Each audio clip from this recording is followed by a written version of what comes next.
they know that organs are being harvested. Now, the crunchiness she's talking about is the skull crushing and evisceration and dismemberment by knife and suction that's involved in the typical abortion.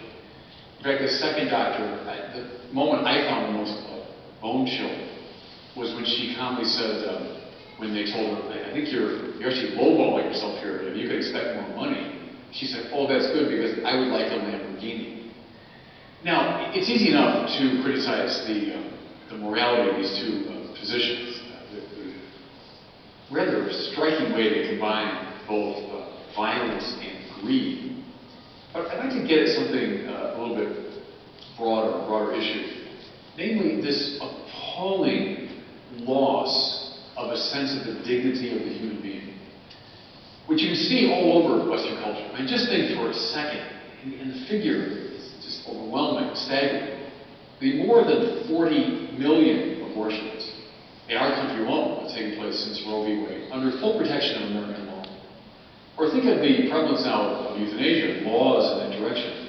In some European countries, they're proposing euthanasia of children. Think, too, of the shocking violence on the streets of our cities. You know, my own hometown of Chicago, Chirac indeed, as the violence in our streets surpasses the violence in some of the battlegrounds of the Middle East. Now, where's this coming from? What comes from the wickedness of the human heart? I think it's aided and abetted very much by the attenuation of a sense of God, God's existence. Do not believe the atheists when they say this is some sort of liberation for the human race, or that this is a kind of intellectual parlor game, whether you believe in God or not. Belief in God has enormously important consequences. And why do I say this? Because in the classical Western tradition, the dignity of the human person, dignity of the individual, this inviolable quality, is tied directly to a belief in the Creator God. Human beings are the subjects of inalienable rights precisely because they've been created by God and are destined for eternal life on high with God.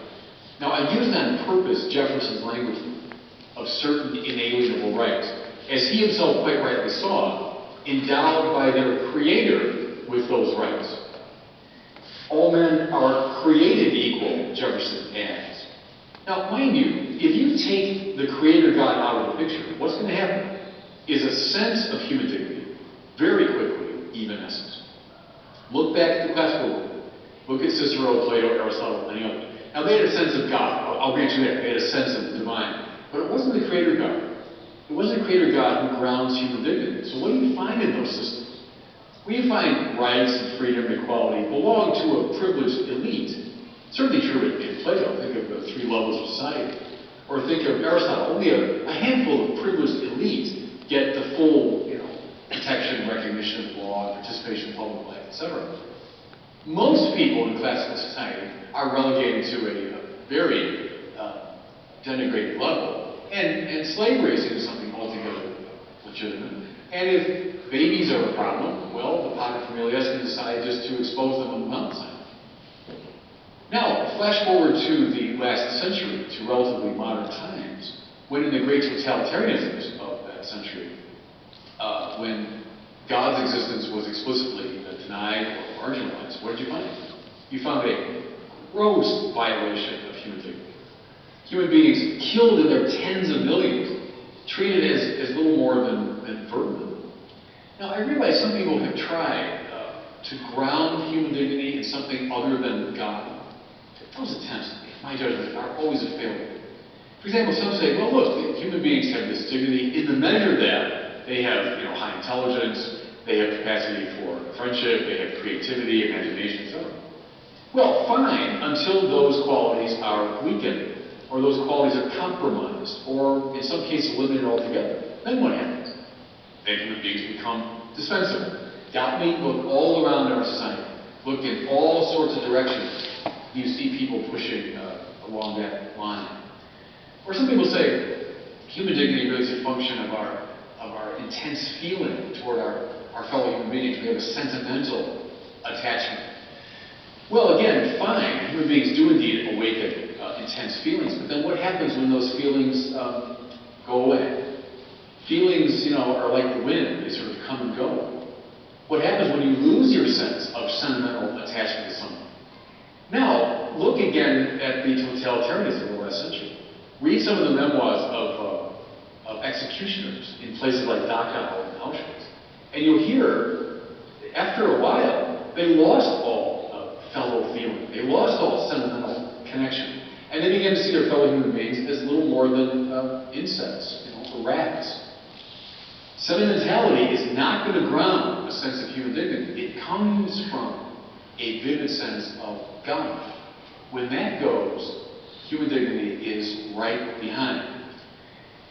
For the past 200 years, atheists from Feuerbach through Christopher Hitchens arguing that atheism will result in the liberation of the human race. I would argue precisely the contrary. What happens when God is eliminated is human beings become very short-ordered, objects among other objects. And when that happens, they will be manipulated by the most powerful. The most powerful in the society. Again, think of the abortionists with their in the fancy restaurant. The most powerful in society will quickly move into the place of God and will manipulate human beings for their advantage. In the measure that people in our society still talk about the irreducible dignity of the individual, I want them to pause and think, because they are standing, whether they like it or not, or know it or not, on biblical foundations. Try to make that argument on anything other than a strongly biblical foundation. It's going to fall apart. So when those foundations are shaken, as they increasingly are today, then a culture of death will follow just as clearly as night will follow the day. If God disappears, human dignity disappears. And once that disappears, why not trade the inner organs of aborted infants for a nice Lamborghini?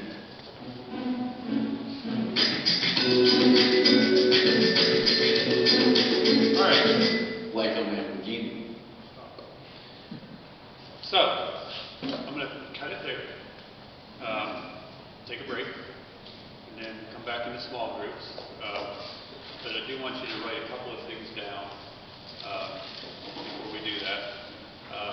If you don't have a copy of the Catechism of the Catholic Church, get yourself one, or look it up online. It's all available online. Most of the human dignity teachings on the church can be found in sections 2258 to 2400, and then also paragraphs 2318 to 2330 of that, and 2392 to 2400 will provide you with a summary if you don't want to read the whole thing.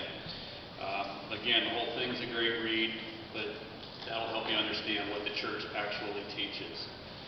So let's go ahead and take a break, and then we'll break into small groups. What were those last